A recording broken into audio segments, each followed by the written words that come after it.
Mukunda Jewellers, first ever factory outlet opening soon in Jubilee Hills.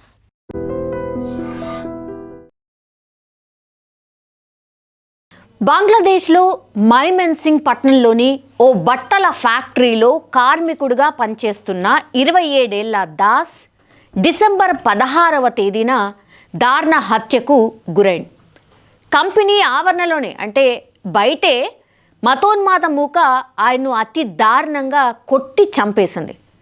అంతటితో ఆగలే. మృతదేహాన్ని Dhaka Mymensingh highway మీదకి లాక్కెళ్ళి మరీ బాహాటంగా ఆయనను పూర్తిగా తగలబెట్టేసింది. మత దూషణకు పాల్పడ్డాడు అనేది ఆయన మీద ప్రధాన ఆరోపణ. అయితే అందుకు అసలు ఆధారాలే లేవని పోలీసులు ఇప్పుడు తీరిగ్గా చెప్తున్నారు అని ఎందుకన్నానంటే, దాస్ హత్య ఆవేశంలో అప్పటికప్పుడు జరిగిన ఘటన కాదని, పక్కా ప్లాన్ ప్రకారమే జరిగిందని anti crime rapid action battalion అంటే RAB స్పష్టంగా చెప్తోంది. అంతేకాదు, దాస్ను దారుణంగా కొట్టి చంపడంలో ఏకంగా ఆయన ఉద్యోగులు అంటే ఆయనతో పాటు పనిచేసినటువంటి ఉద్యోగులు కూడా ఎవరైతే ఈ దాడికి పాల్పడినరో వాళ్ళతోని కలిసిపోయి చేతులు కలిపినట్టు కూడా ఈ RBతో పాటు స్థానిక మీడియా కూడా స్పష్టంగా చెప్తోంది. ఇందుకు సంబంధించి RAB ఇప్పటిదాకా ఒక 10 మందిని అయితే అరెస్ట్ అయితే చేసింది. అనంతరం పోలీసులు ఒక 2 అదుపులోకి కూడా తీసుకున్నారు. అసలు ఇది ఎందుకు జరిగింది, కారణం ఏంటి? దాస్ మత దూషణకు పాల్పడుతూ ఫేస్బుక్లో పోస్టులు పెట్టినట్టుగా డిసెంబర్ 16వ తేదీన ఉదయం నుంచే పుకార్లు స్టార్ట్ అయ్యాయి. ఆ విషయం తెలియక ఎప్పట్లాగానే ఆయన విధులకు హాజరైండు. అదే ఆయన పాలిట ఒక రకంగా మృత్యువుగా మారిపోయింది అని కూడా చెప్పొచ్చు. సాయంత్రానికల్లా ఆ ఉద్యోగులు ఎవరైతే ఉన్నారో, ఆయనతో పాటు పనిచేసినటువంటి ఉద్యోగులు ఎవరైతే ఉన్నారో ఆయన్ను అంటే దూషించడం స్టార్ట్ చేశారు, తిట్టడం స్టార్ట్ చేశారు. ఎంతసేపు వారించినా సరే ఆ పై అధికారులు పట్టించుకోలేదు. దాస్తో బలవంతంగా అక్కడికక్కడే ఆ రోజే రాజీనామా పత్రంపై కూడా సంతకం కూడా చేయించారు. సో కంపెనీ బయట ఉన్మాద మూక పోగడం స్టార్ట్ అయింది. సాయంత్రానికల్లా అసలు దాస్ని ఫ్యాక్టరీ ఆవరణలోనే అక్కడే తొలి దాడి జరిగింది ఆయన మీద. RAB 14 కమాండర్ నయీముల్ హసన్ ఇది స్పష్టంగా చెప్పారు. ఫ్యాక్టరీ ఫ్లోర్ ఇన్ఛార్జ్ దాస్తో బలవంతంగా రాజీనామా చేయించడమే కాకుండా ఆవేశంతో ఉడికిపోతున్నటువంటి ఆ మూకకు ఆయన్ను స్వయంగా అప్పగించినటువంటి పరిస్థితి.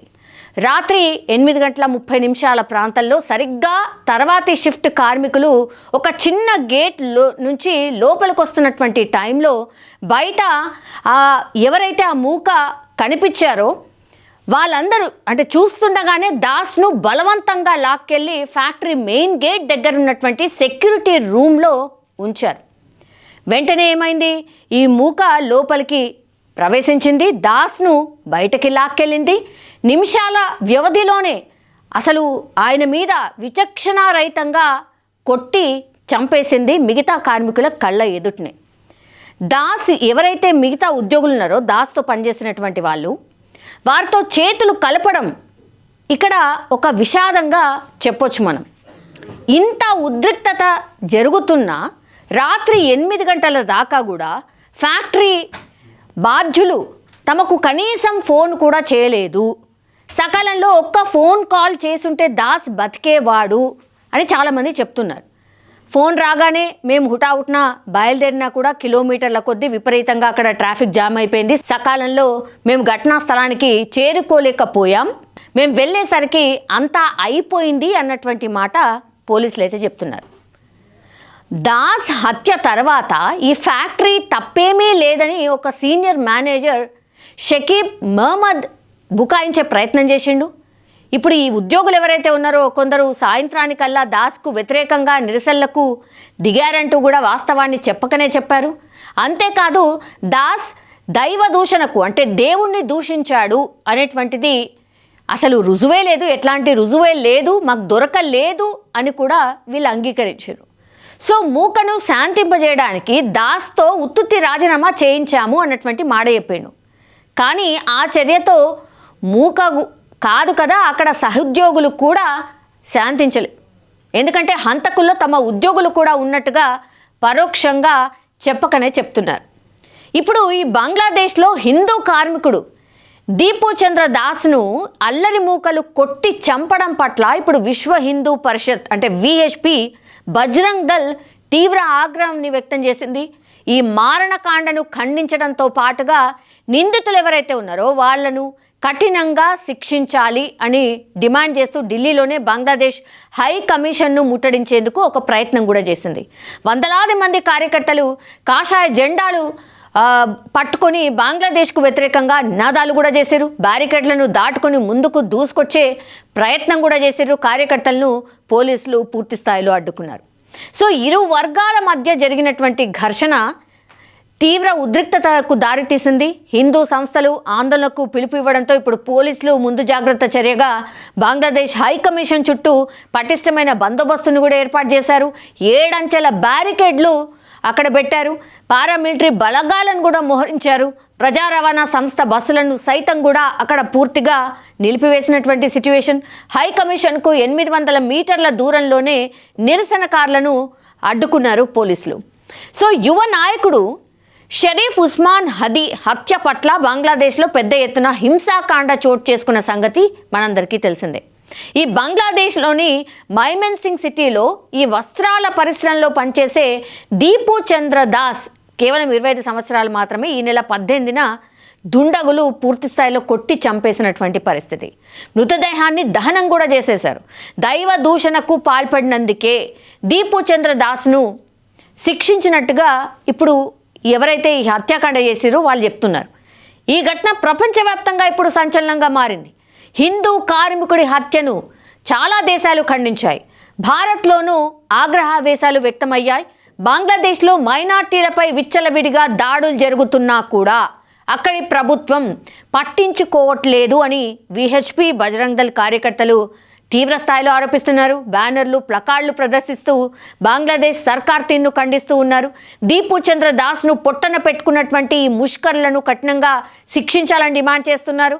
బంగ్లాదేశ్లోని హిందువులకు రక్షణ కల్పించాలి, ఆ చర్యలు తీసుకోవాలి అని కూడా భారత ప్రభుత్వాన్ని వీళ్ళు కోరుతున్నారు. ఈ విషయంలో బంగ్లాదేశ్ ప్రభుత్వంపై దౌత్యపరంగా ఒత్తిడి పెంచాలని కూడా వాళ్ళు డిమాండ్ చేస్తున్నారు. పొరుగు దేశంలోనే హిందూ కుటుంబాలకు తమ మద్దతు ఉంటుంది అని కూడా స్పష్టం చేస్తున్నారు. తమ డిమాండ్లను ప్రభుత్వం నెరవేర్చకపోతే పోరాటం చాలా ఉధృతం చేస్తాము అని హెచ్చరిస్తున్నారు. ఈ సందర్భంగా నిరసనకారులు హనుమాన్ చాలీసాను కూడా పఠించారు. మతపరమైనటువంటి నినాదాలు కూడా చేస్తూ హోరెత్తించినటువంటి సిచ్యువేషన్ని స్పష్టంగా మనం చూసాం. భారత హై కమిషనర్ ప్రణయ్ వర్మకు బంగ్లాదేశ్ విదేశాంగ శాఖ మంగళవారం సమన్లు అయితే జారీ చేసింది. ఈ ఢిల్లీలోని బంగ్లాదేశ్ హై కమిషన్ ఎదుట జరిగినటువంటి నిరసన కార్యక్రమం పట్ల పూర్తి స్థాయి వివరణ ఇవ్వాలని ఆదేశించింది. భారత్లోని తమ కార్యాలయాలను నిరసనకారులు లక్ష్యంగా చేసుకోవడం పట్ల ఆందోళన వ్యక్తం చేస్తూ ఉన్నారు.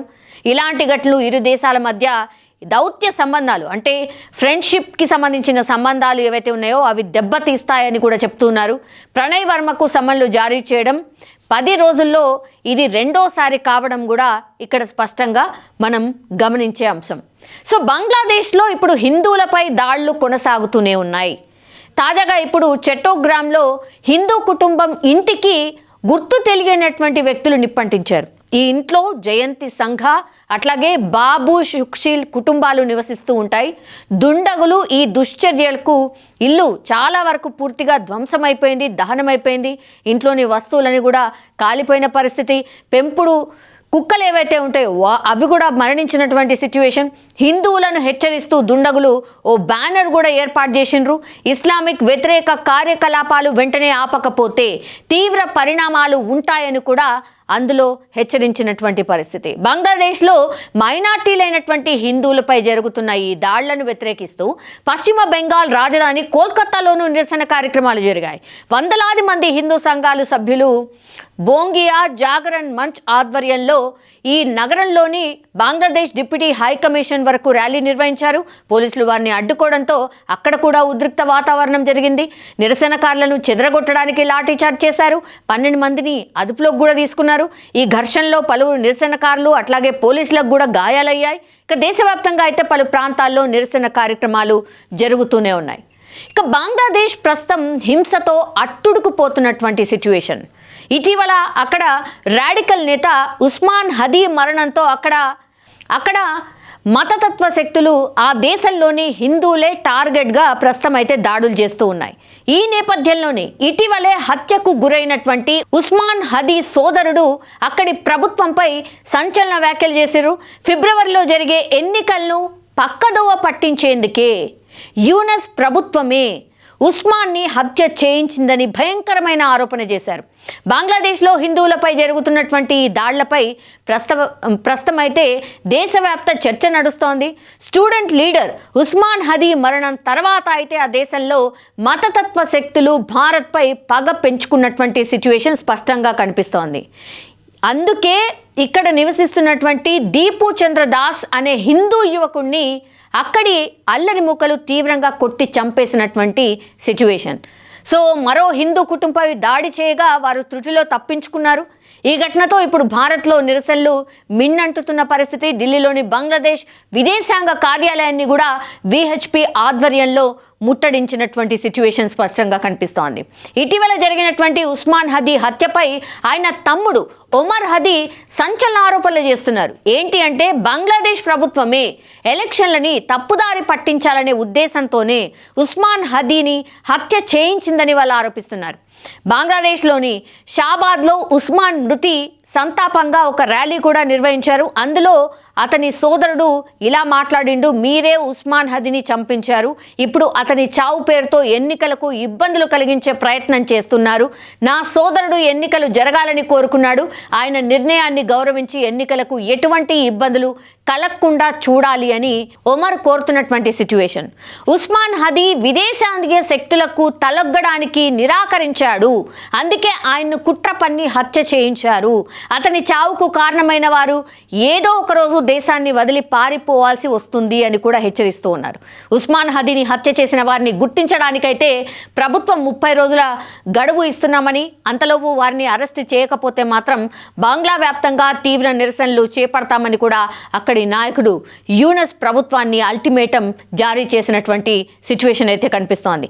ఇవన్నీ ఎపిసోడ్స్ ఇవన్నిటిని చూస్తే గనక బంగ్లాదేశ్లో శాంతి నెలకొల్పడానికి అన్ని ప్రయత్నాలు చేస్తున్నట్టుగా స్పష్టంగా అర్థమవుతోంది. ఈ హింసను ఆపడానికి, ఈ అల్లర్లు ఆపడానికి కూడా తీవ్ర స్థాయిలో ప్రభుత్వం అయితే ప్రయత్నం చేస్తున్నటువంటి సిచ్యువేషనే మనకు కనిపిస్తోంది. బంగ్లా ఇప్పుడు అట్టుడుగుతోంది. దీన్ని శాంతింపచేయడానికి ఎలాంటి చర్యలు తీసుకోవాలో అన్ని ప్రయత్నాలు మాత్రం అన్ని వైపుల్లో కూడా జరుగుతున్న పరిస్థితి కనిపిస్తోంది. నిజంగా ప్రస్తుతం ఉన్నటువంటి సమాజం దేనికి ప్రయారిటీ ఇస్తుంది? ఆర్థిక సంబంధాల చుట్టూ మాత్రమే తిరుగుతుంది. మళ్ళీ ఎన్నికలంగానే చాలా విరక్తి కలుగుతాను. మంచి అనిపిస్తుంది కదా, లేడీస్ కూడా ఛాలెంజింగ్ జాబ్స్ చేసినప్పుడు చాలా బాగుంటది. ట్రాఫిక్ అసిస్టెంట్స్ గా నియమించిన ట్రాన్స్జెండర్స్ అందరితో సాల్యూట్ చేయించుకుంటున్నారు. ఫుడ్ డెలివరీ ఇవ్వటానికి వెళ్ళినటువంటి డెలివరీ బాయ్ అనిల్ పై కళ్ళ ముందు